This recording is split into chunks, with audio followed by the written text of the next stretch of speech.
नमस्कार आप सभी को, स्वागत है आपका हमारे इस प्लेटफ़ॉर्म पर। आज से हम लोग यूपी स्पेशल शुरू करेंगे, ठीक है?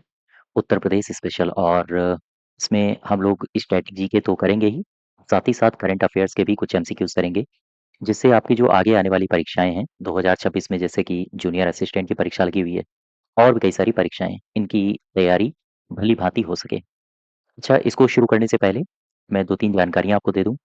अगर आप यूपी ट्रिपल एससी या फिर आप यूपी पीसीएस या फिर अन्य किसी परीक्षाओं की तैयारी कर रहे हैं, तो इनके बैचेज़ आपको हमारे एप्लीकेशन पे मिल जाएँगे। सब्जेक्ट वाइज़ बैचेज़ दिए गए हैं, तो अगर आप इनसे एनरोल होना चाहते हैं, इनको जॉइन करना चाहते हैं, तो आप एप्लीकेशन में जाके उन बैचेज़ से जुड़ सकते हैं, ठीक है? साथ ही साथ यूपी स्पेशल बैच और कंप्यूटर स्पेशल बैच भी आपको मिल जाएँगे। तो चलिए शुरुआत करते हैं क्वेश्चन नंबर 1 से। पहला नंबर देखो, कह रहा है कि उत्तर प्रदेश में निम्नलिखित में से कौन-सा विद्युत पावर स्टेशन भारत के पहले एनटीपीसी थर्मल पावर प्लांट के रूप में जाना जाता है? यानी कि आपसे ये पूछ रहा है कि कौन-सा विद्युत स्टेशन है, भारत के पहले एनटीपीसी थर्मल पावर प्लांट के रूप में जाना जाता है। ये कौन-सा है? ये होगा सिंगरौली। सिंगरौली के संबंध में 3-4 बातें याद रखना, चूँकि ये प्रीवियस ईयर क्वेश्चन है, यूपी ट्रिपल एससी के द्वारा पूछा गया है, तो इससे संबंधित जानकारियाँ आपको पता होनी चाहिए। आगे पूछ भी सकता है। मैं बात कर रहा हूँ सिंगरौली की,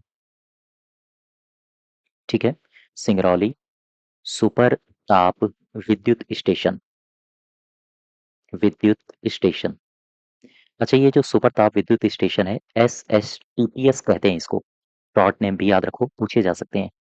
इसकी एस्टैब्लिशमेंट कब हुई थी? इसे स्थापित कब किया गया था? इसे स्थापित किया गया था 1977 में, 1977 में। याद रखिएगा, ये जो पावर स्टेशन है, ये एक पिट हेड थर्मल पावर स्टेशन है। पिट हेड थर्मल पावर स्टेशन, ठीक है? अच्छा, इसकी क्या आपको क्षमता पता है? इसकी क्षमता कितनी है? इसकी क्षमता है 2000 मेगावाट। ये जो 2000 मेगावाट है, ये 2 भागों में डिवाइडेड है। 200 मेगावाट की 5 यूनिट हैं और ये हो गया 1000 मेगावाट, बचा 1000, तो 500 मेगावाट की 2 यूनिट हैं। ये हो गया 1000 मेगावाट और इस प्रकार से टोटल जो इसकी क्षमता है, वो है 2000 मेगावाट। यहाँ से एक सवाल और पूछा जा सकता है कि मुझे बताओ, ये सिंगरौली सुपर ताप विद्युत स्टेशन, यहाँ पर पानी की आपूर्ति कहाँ से होती है? याद रखो, रिहंद जलाशय से। रिहंद जलाशय। ये जो रिहंद जलाशय है, यहाँ से पानी की आपूर्ति की जाती है इस स्टेशन में, ठीक है? इस तरह से सवाल आपसे पूछे जाते हैं और प्रीवियस ईयर में अभी पिछले ही दिनों जो यूपी ट्रिपल एससी ने एक परीक्षा करवाई थी, उसमें पूछा भी गया था कि कोई स्टेशन था, उसमें कोयले की आपूर्ति पूछी गई थी, कहाँ से करवाई जाती है, ठीक है? इसके अलावा और भी कई सारे स्टेशन हैं, जैसे आपसे अगर पूछे हरदुआगंज, ये किस जिले में पड़ता है? याद रखो, अलीगढ़ में। टांडा अगर आपसे पूछे, ये कहाँ पड़ता है? अम्बेडकर नगर में। अम्बेडकर नगर में। अगर आपसे रिहंद पूछे, तो ये कहाँ पड़ता है? ये पड़ता है सोनभद्र में, ठीक है? अच्छा, ये जो सिंगरौली है, ये कहाँ पड़ता है? सोनभद्र। क्वेश्चन नंबर दूसरे में आ जाओ। सही उत्तर हो जाएगा सिंगरौली। सेकंड नंबर में कह रहा है उत्तर प्रदेश के पहले सीएम कौन थे? बड़ा सिंपल सा क्वेश्चन है। वल्लभ पंत साहब होंगे पहले सीएम, है ना? और ये कब से कब तक रहे थे पता है आपको? 1950 से लेकर 1952 तक और 1952 से लेकर 1954 तक ये रहे थे। एक और सीएम है, पहली महिला सीएम इन्हें कहा जाता है। नाम है सुचेता कृपलानी। सुचेता कृपलानी। इनका भी ईयर याद रखना, चूँकि महिला हैं इसलिए आपसे पूछा जा सकता है। 1963 से लेकर 1967 और वर्तमान में तो आप सबको पता होगा, योगी जी हैं। 2017 से लेकर 22 तक रहे हैं और 2022 से लेकर आगे 2027 तक तो रहेंगे ही और आगे 27 के बाद देखते हैं कौन बनते हैं, है ना? चूँकि समय बहुत कम है। इनकी भी परीक्षा आ रही है, हम लोगों की तो परीक्षाएँ चल ही रही हैं। योगी जी की भी परीक्षा आ रही है 2027 में। चलिए खैर, क्वेश्चन नंबर तीसरे में आ जाओ।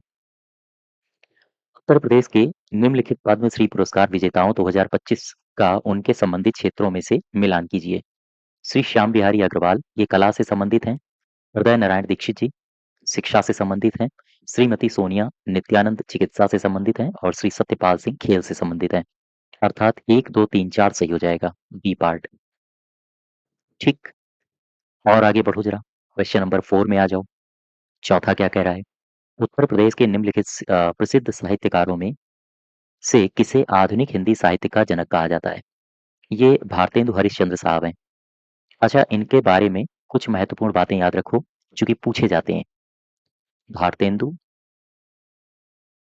भारतेंदु हरिश्चंद्र, ठीक है? इनके बारे में कुछ महत्वपूर्ण बातें हैं, जैसे इन्हें कहा जाता है आधुनिक हिंदी साहित्य का जनक। इन्हें ही आधुनिक हिंदी साहित्य का हिंदी साहित्य का जनक कहा जाता है। इसके अलावा इनका जन्म आपसे पूछा जा सकता है। याद रखो, जन्म हुआ वाराणसी में। ऐसे स्टेटमेंट बना देता है आपके एग्जाम में, और आजकल तो स्टेटमेंट वाले सवाल बहुत आ रहे हैं। इनकी कुछ रचनाएं हैं इनकी कुछ रचनाएं हैं, ये रचनाएं याद रखना। जैसे इनकी एक रचना है वैदिक हिंसा, वैदिक हिंसा, हिंसा न भवति, न भवति। इनकी एक रचना है। इनकी रचना है पांचवें पैगंबर, पांचवें पैगंबर, ठीक है, भूलोगे नहीं। इनकी रचना है भारत दुर्दशा, और इनकी रचना है अंधेर नगरी, अंधेर नगरी, ठीक है। अच्छा, इस इनके अलावा और कई सारे शख्स हैं जिनका जन्म वाराणसी में हुआ है। जैसे एक शख्स हैं मुंशी प्रेमचंद्र, प्रेमचंद्र ये भी कहीं न कहीं वाराणसी से संबंधित हैं, वाराणसी में जन्मे हैं। इनको एक अलग नाम से जाना जाता है, कहते हैं इनको धनपत राय, धनपत राय श्रीवास्तव। याद रखना, भूलना नहीं, एग्ज़ाम में बहुत बार पूछा जा चुका है। वहीं अगर हम जयशंकर साहब को उठा लें, जयशंकर प्रसाद को, तो ये जो जयशंकर प्रसाद हैं, ये भी वाराणसी से संबंधित हैं। ठीक, अगर हम रामचंद्र की बात करें, रामचंद्र शुक्ल, और ये जो रामचंद्र शुक्ल साहब हैं, ये बस्ती में जन्मे हैं, बस्ती। और साथ ही साथ कबीर साहब की बात कर लें, कबीर दास, इनका जन्म भी वाराणसी में हुआ। लोकेशन याद रखना, बहुत बार एग्जाम में ये रिपीट हुए हैं। ठीक, तो सही उत्तर हो जाएगा भारतेंदु साहब। पांचवें में आ जाओ। फिफ्थ में कह रहा है कि गणतंत्र दिवस परेड 2025 में राज्यों केंद्र शासित प्रदेशों के बीच पहला जो पुरस्कार जीतने वाली उत्तर प्रदेश की झांकी थी, इसका विषय क्या था? इसका विषय था अयोध्या की धरोहर, विकसित भारत 2047, या फिर अतुल्य भारत, या फिर महाकुंभ। यही सही होगा, महाकुंभ 2025 स्वर्णिम भारत विरासत और विकास, ये इसका थीम था, विषय था। क्वेश्चन नंबर 6 में आओ। 6 में कह रहा है कि कौन सी नदी है जिसे तमसा के नाम से भी जाना जाता है? तमसा के नाम से किसे जाना जाता है? ये जाना जाता है टोन्स को। ठीक, उत्तर प्रदेश में गंगा की सहायक नदी है, ये गंगा की सहायक नदी है। बात चूंकि टोन्स की हो रही है, तो टोन्स, तमसा, या फिर टोन्स नदी, इनके बारे में हम दो तीन बातें आपको बता दें, यहाँ से सवाल पूछे जाते हैं। ठीक, सबसे पहली बात तो ये है कि याद रखना, ये बहती है, नदी है तो बहेगी। अब सवाल ये उठता है बहती कहाँ से भाई? ये अपने यूपी से निकलती है और अपने मध्य प्रदेश से निकलती है। क्या बहते बहते ये गंगा में मिलती है? दरअसल हम कह सकते हैं कि ये एक सहायक नदी है गंगा की, गंगा की एक सहायक नदी है। ठीक है, इसके बारे में एक बात और याद रखना, टोन्स के बारे में, एक ऋषि हुए हैं, ऋषि, नाम है वाल्मीकि। इनके बारे में जानकारी ये मिलती है कि वाल्मीकि ऋषि का आश्रम इसी नदी के किनारे था, का आश्रम जो था वो इसी नदी के किनारे था। ठीक, टोन्स के। वापस आओ जरा, 6 के बाद 7 में आ जाओ। उत्तर प्रदेश में ऐसा कौन-सा संग्रहालय है जहाँ से कनिष्क की सिर विहीन मूर्ति मिली है? इस प्रकार के क्वेश्चंस आपसे पूछे जाते हैं, और ये सारे के सारे क्वेश्चंस हमने यूपी स्पेशल बैच में करवाए हुए हैं। तो देखो, मैंने आपको वहाँ पर करवाया था मथुरा के इतिहास में, मथुरा के शक छत्रप, ये आपने पढ़ा होगा, मथुरा के शक छत्र करवाए थे हमने। यहीं से एक अभिलेख है, एक अभिलेख। दरअसल ये अभिलेख है सिंह शीर्ष अभिलेख। सिंह शीर्ष अभिलेख, गौर करना। ये जो सिंह शीर्ष अभिलेख है, यहाँ से एक जानकारी मिलती है। ये जानकारी ये मिलती है कि एक शख्स हुआ है राजुल, या कुछ पुस्तकों में राजबुल भी लिखा मिलता है। राजुल या राजबुल। ये कहते हैं कि राजुल या राजबुल ये मथुरा का पहला शक छत्रप था। मथुरा का पहला शक छत्रप, ठीक है। मथुरा का पहला ये शक छत्रप था। वहीं अगर हम कनिष्क की बात करें, कनिष्क, कनिष्क के बारे में एक बात याद रखो। दरअसल जब कनिष्क शासन कर रहा था, तो कनिष्क के समय कुषाण के दो प्रमुख केंद्र हुआ करते थे। कुषाण वंश के, कनिष्क के समय कुषाण वंश के दो प्रमुख केंद्र थे। अब इनमें से ये जो दो प्रमुख केंद्र हैं, इसमें एक है अपना मथुरा, एक तो है पुरुषपुर, और दूसरा केंद्र कौन है? दूसरा केंद्र मथुरा था, ठीक है। और यहीं पर एक राजकीय संग्रहालय है, राजकीय संग्रहालय मथुरा। और इसी में आपको एक मूर्ति मिलेगी, मूर्ति मिलेगी। ये मूर्ति है कनिष्क, कनिष्क की सर्वविहीन, सर्वविहीन मूर्ति, ठीक है। याद रखिएगा, इस तरह के सवाल पूछे जाते हैं। अच्छा, ये तो बात हो गई, ये सवाल आपसे पूछा गया है प्रीवियस डेज में यूपी ट्रिपल एससी के द्वारा। कनिष्क की बात कर लें थोड़ी सी और। कनिष्क ने एक काम किया है, काम ये किया, इसके दो प्रमुख, दो नहीं बल्कि तीन प्रमुख काम याद रखना। कनिष्क ने ये जो अपने उत्तर प्रदेश का मथुरा क्षेत्र है, मथुरा को दूसरी राजधानी बनाया था। कनिष्क ने मथुरा को दूसरी राजधानी, दूसरी राजधानी बनाया, ठीक है। इसके अलावा एक बात और याद रखो, ये जो मथुरा है, मथुरा का राज्यपाल इसे इसने किसे बनाया था? मथुरा का जो राज्यपाल बनाया था ये था खर पल्लान, खर पल्लान इसे बनाया था। और तीसरी इसकी बात याद रखना, एक शख्स है बनस्पर, बनस्पर को वाराणसी का राज्यपाल बनाया गया था, वाराणसी का राज्यपाल, ठीक है। बनस्पर को वाराणसी का राज्यपाल बनाया गया। तो वापस आ जाओ जरा, यहाँ से सेवेंथ का सही उत्तर हो जाएगा सी पार्ट। नेक्स्ट देखो क्वेश्चन नंबर 8 में कह रहा है कि उत्तर प्रदेश अंतर्राष्ट्रीय व्यापार शो 2025 के लिए किस देश को साझेदार देश के रूप में चुना गया है? ये चुना गया था रूस को। और इसका जो तीसरे संस्करण का उद्घाटन किया था, वो मोदी साहब ने किया था। कहाँ पर किया था? नोएडा में, ग्रेटर नोएडा में, ठीक है। क्वेश्चन नंबर 9 में आओ। ये अच्छा प्रश्न है। क्या कह रहा है? कह रहा है प्रधानमंत्री आवास योजना शहरी, PMAYU यानी कि अर्बन, के संबंध में निम्नलिखित कथनों पर विचार करो। PMAYU मिशन 25 जून 2016 को आवास और शहरी कार्य मंत्रालय के द्वारा शुरू किया गया था। याद रखो, इसकी जो शुरुआत हुई थी वो हुई थी 25 जून 2015 को, 25 जून 2015 को इसकी शुरुआत हुई थी। तो ये तो गलत है। इस मिशन का उद्देश्य है 2032 तक भारत के सभी पात्र शहरी परिवारों को के घर उपलब्ध कराना। याद रखो, अभी सितंबर 2025 की ही खबर है, पीआईबी ने एक प्रेस रिलीज जारी किया था, और उसमें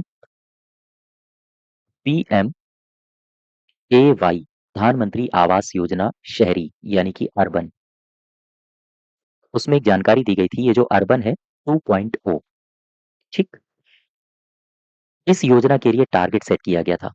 टारगेट ये सेट किया गया था कि शहरी भारत के लिए 1 करोड़, 1 करोड़ परिवार को, 1 करोड़ परिवार को शहरों में पक्का घर बनवाने के लिए लगभग लगभग 2.5 लाख रुपए की मदद दी जाएगी, रुपए की मदद दी जाएगी, याद रखो। तो खैर, यहाँ पे आओ तीसरे नंबर में। ये योजना केवल मध्यम आय वर्ग यानी MIG परिवारों के लिए है। नहीं, ये केवल और केवल मध्यम के लिए नहीं है। ये योजना EWS के लिए है, MIG के लिए है और साथ ही साथ LIG के लिए है, तो गलत हो जाएँगे, यानी उपरोक्त में से कोई नहीं सही होगा, है ना? क्वेश्चन नंबर 9th में। अब आ जाओ 10th में, 10 क्या कह रहा है? 10 कह रहा है कि 1879 में निर्मित इलाहाबाद में मेयो मेमोरियल हॉल का डिज़ाइन किसने बनवाया था? देखो, मैं आपको लिए चलता हूँ Mayo memorial hall, Mayo memorial hall, ठीक है? इसके बारे में 3-4 बातें याद रखो। सबसे पहली बात तो यही याद रखनी है 1879 में इसका निर्माण हुआ, 1879। और इसे बनवाया किसने? बनवाया था आर रॉस्केल बेने ने, रॉस्केल बेने। इस शख्स ने बनवाया था। कहाँ पर है ये? ये है प्रयागराज में, यानी इलाहाबाद में। और इसी हॉल में 180 फुट ऊंचा टावर भी है, 180 फीट ऊंचा टावर यहीं पर आपको मिलेगा। ठीक, वापस आओ जरा, उसमें उत्तर क्या दे रहा है क्वेश्चन नंबर 10th में? आर रॉस्केल बेने, डी पार्ट सही हो जाएगा। अब मैं चलता हूँ 11 नंबर में। देखो, इसमें जो 11 नंबर कह रहा है कि फरवरी 2025 में इस सांस्कृतिक कार्यक्रम का तीसरा संस्करण वाराणसी में आयोजित किया गया। ये कोई सांस्कृतिक कार्यक्रम था जिसका आयोजन हुआ है वाराणसी में, और ये है काशी तमिल संगमम। ठीक, काशी तमिल संगमम। मैं आपको लिए चलता हूँ काशी में। देखो, काशी यानी कि वाराणसी, और यहाँ के बहुत सारे मंदिर हैं जो आपके एग्जाम में पूछे जाते हैं, फेमस हैं, प्रसिद्ध हैं। उनमें से एक है काशी विश्वनाथ। काशी विश्वनाथ, ये कहाँ पर है? यहीं पर है। एक मंदिर है माँ अन्नपूर्णा, अन्नपूर्णा मंदिर, ठीक है। आपने संकटहा मंदिर का नाम सुना होगा, ये कहाँ पर है? यहीं पर है। इसके अलावा आपने काल भैरव मंदिर का नाम सुना होगा, यहीं पर है। संकट मोचन संकट मोचन मंदिर, ये कहाँ पर है? यहीं पर है। और भी कई सारे मंदिर हैं, जैसे आपने मृत्युंजय मृत्युंजय महादेव मृत्युंजय महादेव मंदिर का नाम सुना होगा, या फिर तुलसी मानस तुलसी मानस मंदिर का नाम सुना होगा, यहीं पर है, ठीक है। अच्छा, इसमें एक मंदिर मैंने लिखा है भारत माता मंदिर, भारत माता मंदिर। यहाँ से एक सवाल बड़ा शानदार पूछा जाता है। सवाल ये बनता है कि महात्मा गांधी ने इसका उद्घाटन किया था। गौर करना, इसका जो उद्घाटन किया था वो महात्मा गांधी ने किया था। सवाल ये बनता है कि गांधी जी ने इसका उद्घाटन तो किया, लेकिन उद्घाटन किया कब? 1936 में, ये याद रखना, भारत माता मंदिर का। ठीक, तो वापस आओ जरा, ये पार्ट इसका सही होगा। 12 में आ जाओ, 12 नंबर में कह रहा है कि रामलीला को मानवता की अमूर्त सांस्कृतिक विरासत की यूनेस्को की प्रतिनिधि सूची में कब शामिल किया गया था? 2010 तो है नहीं, 15 भी नहीं है, 3 भी नहीं है, 6 भी नहीं है। ये इसमें ई पार्ट सही होगा, ई पार्ट सही होगा। अब यहाँ पर आओ, मैं आपसे यूनेस्को के बारे में थोड़ी-सी चर्चा कर लूँ, उत्तर प्रदेश के परिप्रेक्ष्य में। यूनेस्को, 2 बातें याद रखना यहाँ से, कौन-कौन सी? एक तो यूनेस्को के विश्व धरोहर कौन-कौन से हैं? और दूसरा सांस्कृतिक धरोहर, सांस्कृतिक धरोहर, ठीक है? मैं बात उत्तर प्रदेश की कर रहा हूँ। विश्व धरोहर की अगर हम बात करें तो आगरा का किला, इसे विश्व धरोहर कब घोषित किया गया यूनेस्को ने? 1983, 1983। ताजमहल, इसे कब घोषित किया गया? 1983, 1983। फिर इसके बाद फतेहपुर सीकरी, इसे कब घोषित किया गया? 1986। अब यहाँ सांस्कृतिक धरोहर में रामलीला, रामलीला को सांस्कृतिक धरोहर 2008 में घोषित किया गया। कुंभ, इसे सांस्कृतिक धरोहर 2017 में घोषित किया गया। योगा, सांस्कृतिक धरोहर 2017 2016 में घोषित किया गया। और वैदिक मंत्र पाठ, उसे 2008 में घोषित किया गया। ठीक, तो ये कुछ महत्वपूर्ण फैक्ट हैं जो पूछे जाते हैं। नेक्स्ट देखो, 13 में आ जाओ जरा। 13 में क्या कह रहा है? उत्तर प्रदेश राजकोषीय उत्तरदायित्व एवं बजट प्रबंधन अधिनियम, यूपीएफआरबीएम की बात आपसे पूछी गई है। यूपीएफआरबीएम अधिनियम 2004, ये कौन से वित्त आयोग की सिफारिश के अनुरूप अधिनियमित किया गया था? ये दरअसल किया गया था जो 12वां वित्त आयोग आया था, 12th फाइनेंस कमीशन, उसी की सिफारिशों के अनुरूप इसको अधिनियमित किया गया था, है ना? अब यहाँ से 2-3 बातें याद रखो। दरअसल उत्तर प्रदेश यूपीएफआरबीएम, देखो जस्ट वेट, मैं आपको यहाँ पर लिए चलता हूँ।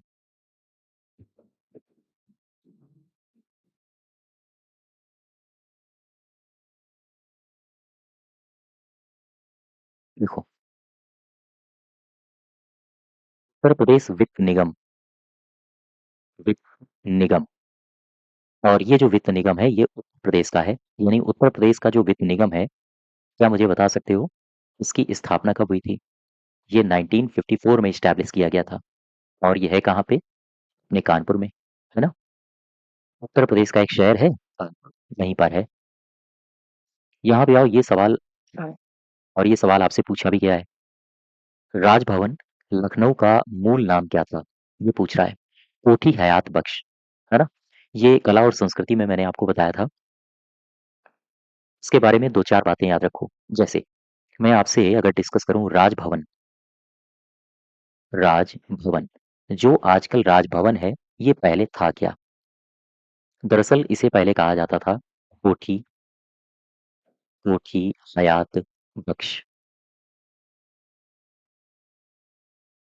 हयात बख्श, ठीक? यानी आजकल जो जिसे राजभवन कहते हो, उसे पहले कोठी हयात बख्श कहा जाता था। सवाल ये बनता है कि इसे बनवाया किसने? इसे, या हम कहें इसका खाका किसने बनवाया था? बस से सवाल पूछता है। इसका खाका किसने बनवाया? इसमें एक शख्स का नाम याद रखना। नाम है major general Claude Martin, major general Claude Martin, ठीक है? ये जो शख्स हैं मेजर जनरल क्लाउड मार्टिन, इन्होंने ही इसका खाका तैयार किया था। और फिर ये जो कोठी हयात बख्श है, आज़ादी के बाद, आज़ादी के बाद इसे कहा जाने लगा कि भैया ये है राजभवन। फिर इसके बाद एक हमारे यहाँ राज्यपाल रही हैं सरोजिनी, सरोजिनी नायडू, नाम तो सुना ही होगा। सरोजिनी नायडू की 1958 में डेथ हो जाती है, और इनकी डेथ यहीं पर हुई थी। याद रखिएगा, 1948 में सरोजिनी नायडू की जी की मृत्यु भी यहीं पर हुई थी। वापस आओ जरा। सही उत्तर इसका हो जाएगा सी पार्ट। अब आ जाओ 15 में। भारत में दुनिया की पहली आधिकारिक एयरमेल सेवा 18 फरवरी 1911 को ये कहीं से शुरू करी गई थी? ये शुरू हुई थी इलाहाबाद से, और ये इलाहाबाद से गई थी नैनी, नैनी। अच्छा, ये इलाहाबाद से नैनी गई थी। लगभग इसने 10 किलोमीटर का सफर तय किया था। 10 किलोमीटर की दूरी तय की, और ये एक वायु डाक सेवा थी। वायु डाक सेवा, ठीक है? नेक्स्ट देखो जरा, क्वेश्चन नंबर 16 में आ जाओ। 16 क्या कह रहा है? 16 कह रहा है कि उत्तर प्रदेश में ई तुला प्रणाली का संचालन कौन सा विभाग करता है? ई तुला प्रणाली का संचालन ये कौन सा विभाग कर रहा है, ये पूछा है आपसे। उद्योग विभाग? नहीं, गलत है। खाद्य नागरिक आपूर्ति विभाग? ये भी गलत है। कृषि विभाग? ये भी गलत है। सही होगा विधिक माप विज्ञान विभाग, ठीक है? अब इसी विभाग के बारे में कुछ महत्वपूर्ण बातें याद रखो। देखो, मैं बात कर रहा हूँ विधिक माप विज्ञान विभाग, और ये किस राज्य की हम बात कर रहे हैं? हम बात कर रहे हैं उत्तर प्रदेश की, ठीक? दरअसल पूरे देश में कल और एक समान मापतौल प्रणाली हो, इसके लिए सबसे पहले एक अधिनियम आया था। ये आया था 1956 में। 1956 में एक अधिनियम आया, गौर करना, अधिनियम, और इसे कहा गया, ये एक अधिनियम आया था, और दरअसल ये अधिनियम आया किस लिए था? अगर हम आपसे ये पूछें तो ये अधिनियम आया था एकल और एकल और एक समान माप-तौल प्रणाली के लिए, माप-तौल प्रणाली के लिए, ठीक है? तो एकल और एक समान माप-तौल प्रणाली के लिए 1956 में संसद एक अधिनियम लेकर आता है और इसी को उत्तर प्रदेश में 1960 में अधिनियमित कर दिया गया। 1960 में उत्तर प्रदेश में इसे अधिनियमित किया गया था। याद रखना, इस तरह के फैक्ट पूछे जाते हैं। अच्छा, इसके बाद फिर 1960 में इस अधिनियम को लागू किया गया था। दरअसल अधिनियमित किया गया का मतलब लागू किया गया और इससे पहले ये जो अधिनियम लागू किया गया था, ये था बाँट माप मानक अधिनियम, बाँट माप मानक अधिनियम 1959। एक तारीख आपके लिए महत्वपूर्ण है, 1 अप्रैल 1 अप्रैल 2011। उत्तर प्रदेश के परिप्रेक्ष्य में ये तारीख आपके लिए महत्वपूर्ण है, क्यों? क्योंकि 1 अप्रैल 2011 से उत्तर प्रदेश में एक नियमावली लागू की गई। एक नियमावली लागू हुई, ये नियमावली आपसे पूछी जा सकती है, इसलिए याद रखो। ये नियमावली है विधिक माप विज्ञान नियमावली, विधिक माप विज्ञान नियमावली, विधिक माप विज्ञान नियमावली 2011। ये उत्तर प्रदेश में यूपी में कब से लागू हुई है? यूपी में लागू हुई है 1 अप्रैल 2011 से, ठीक है? इतनी बातें हैं जो आपको याद रखनी है। 16 का डी पार्ट यहाँ सही होगा। 17 में आ जाओ ज़रा। 17 क्या कह रहा है? उत्तर प्रदेश में एक शहर है बांदा और इस जिले में एक किला है। कह रहा है कि किस किले पर 1812 में अंग्रेजों का कब्जा हुआ था? ये है कलिंजर का किला। अच्छा, इसके संबंध में कुछ महत्वपूर्ण बातें हैं। यहाँ पर बहुत सारे लोगों का कब्जा हुआ है। जैसे कलिंजर का किला, देखो, दरअसल ये है कहाँ पे? ये है उत्तर प्रदेश के बांदा में, है ना? सबसे पहले एक शख्स आता है, नाम है महमूद गजनबी। गौर करना, महमूद गजनबी। फिर इसके बाद प्रयास करता है कुतुबुद्दीन ऐबक। फिर इसके बाद प्रयास करता है हुमायूं इस किले को जीतने का। ये लेकिन ये कहीं न कहीं असफल रहते हैं इस किले को जीतने में। फिर इसके बाद एक शख्स आता है, नाम है अकबर। अकबर ने इस किले को 1569 में जीता और इसके बाद इस किले को किसे दे दिया? बीरबल को दे दिया, ठीक है? गौर करना, ये जो कलिंजर का किला है, महमूद गजनवी ने प्रयास किया, ऐबक ने प्रयास किया, हुमायूं ने प्रयास किया, लेकिन ये असफल रहे।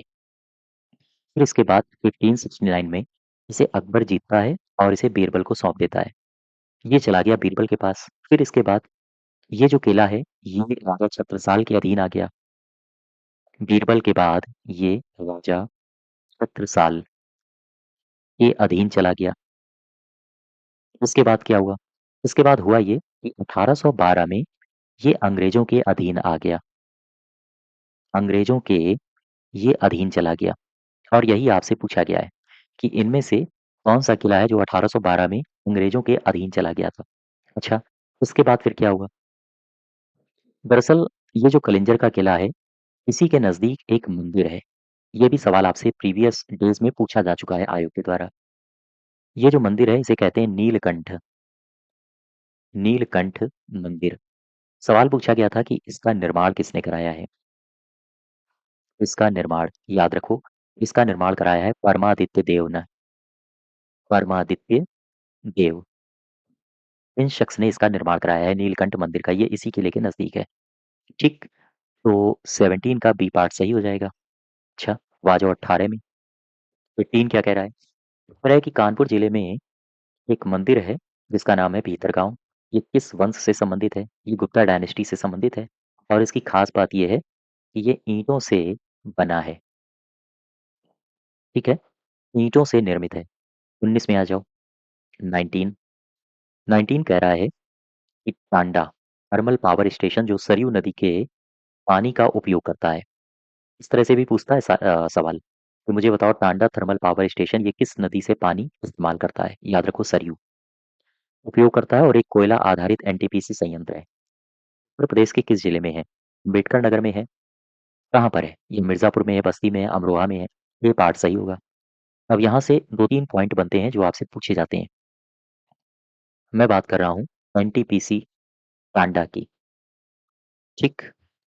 इसके संबंध में कुछ महत्वपूर्ण बातें, जैसे ये कहाँ पर है?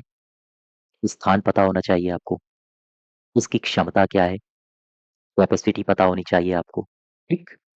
कोयला कहाँ से आता है? कोयला क्षेत्र कौन-सा लगता है, यानी कि कहाँ से, चूँकि कोयला आधारित है ना संयंत्र, तो आपसे पूछा जा सकता है कोयला का स्रोत क्या है? कोयला का स्रोत क्या है? आपसे ये भी पूछा जा सकता है कि जल का स्रोत क्या है? कहाँ से जल की आपूर्ति होती है? और आपसे ये भी पूछा जा सकता है कि एनटीपीसी टांडा में लाभार्थी राज्य कौन-सा है? इससे जो बिजली का उत्पादन होता है, उसका लाभ कौन-सा राज्य लेता है? स्थान कहाँ है? ये है अम्बेडकर नगर में, ठीक है? ये है अम्बेडकर नगर में। क्षमता कितनी है इसकी? 440 मेगावाट। 440 यानी कि ये जो 110 मेगावाट के 4 संयंत्र लगाए गए हैं। कोयला का क्षेत्र कहाँ है? कोयला कहाँ से आता है? ये जो स्रोत है, ये उत्तरी कर्णपुरा कोयला क्षेत्र, उत्तरी कर्णपुरा कोयला क्षेत्र। यहाँ से कोयले की आपूर्ति होती है। जल कहाँ से आता है? ये सरयू नदी से। सरयू नदी सरयू नदी पर दरअसल टांडा पंप नहर है। पंप नहर, यहाँ से जलापूर्ति होती है। लाभार्थी राज्य अपना उत्तर प्रदेश है। उत्तर प्रदेश, ठीक। तो ये कुछ महत्वपूर्ण फैक्ट हैं। इसके बाहर क्वेश्चन नहीं पूछे जाते हैं, याद रखो। तो 19 का सही उत्तर हो जाएगा ए पार्ट। 20 देखो, 20 नंबर। उत्तर प्रदेश का निम्नलिखित में से कौन सा जिला है जो मेंथॉल मिंट के लिए जाना जाता है? ये बाराबंकी है। और इसे एक नाम और दिया जाता है, इसे पूर्वांचल का प्रवेश द्वार कहते हैं। पूर्वांचल का प्रवेश द्वार इसे ही कहा जाता है, ठीक है? और यहाँ पर एक मेला लगता है, देवा मेला, यहीं पर लगता है, जो कि हाजी वारिश अली शाह की याद में लगता है। वारिश अली शाह, उनकी याद में। तो खैर, ये कुछ महत्वपूर्ण क्वेश्चंस थे, याद रखो। और ये सेट नंबर 1 है 20 क्वेश्चंस का, ठीक। इसी के आगे हम लोग नेक्स्ट डे कंटिन्यू करेंगे। अच्छा, इसकी अगर आपको पीडीएफ डाउनलोड करनी हो, तो आप हमारे टेलीग्राम चैनल से जुड़ सकते हैं। लिंक आपको डिस्क्रिप्शन बॉक्स में दी गई है। इसकी पीडीएफ और साथ ही साथ जो मैंने एक्सप्लेन किया है, ये सारी बातें, इसकी पीडीएफ भी आपको वहीं टेलीग्राम चैनल पर मिल जाएगी, ठीक है? धन्यवाद।